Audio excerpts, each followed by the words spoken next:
Donc, dans cette vidéo, on est peut-être rendu où je fais la conception d'un microsite et maintenant, je veux savoir comment le limiter, le partager, différentes pages. Donc, comment on va l'intégrer sur votre site web aussi. Donc, je vais aller dans mon mode conception. Je me retrouve dans mon microsite. Là, je vais aller sur microsite, j'ai appuyé sur portail client. Et rendu là, je vais appuyer sur le trois petits points ici.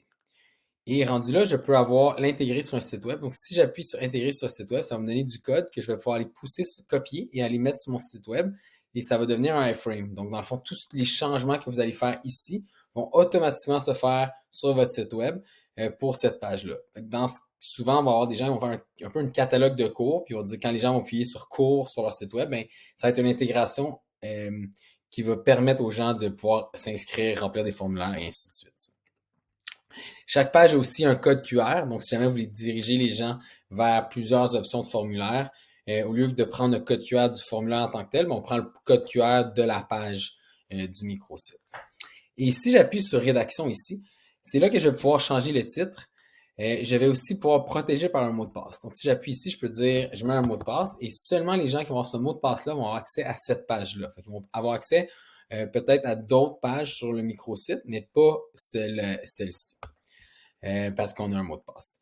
Je peux aussi cacher le menu de navigation, donc le menu qu'on voit à gauche, on ne va pas le voir, ça va vraiment être juste les onglets qu'on a mis sur le microsite.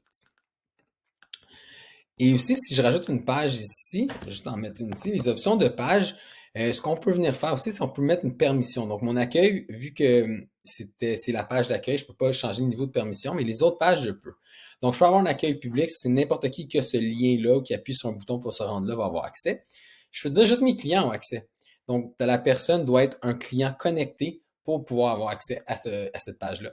On peut dire les membres. Donc, je peux dire, hey, cette page-là est vraiment seulement pour les membres or. Admettons que vous aurez différents types de membres qui leur donnent accès à des formulaires, à des vidéos, à des PDF, mais on peut limiter qui a le droit avec le niveau de membre dans Actively Messenger. On peut dire, hey, c'est seulement les administrateurs qui ont accès à ça et on va le cacher de certains administrateurs. Donc, peut-être que je suis un administrateur, je suis un responsable de compte, mais je veux que, tu sais, mon préposé agent de communication, c'est correct, mais je veux pas que mes instructeurs le voient.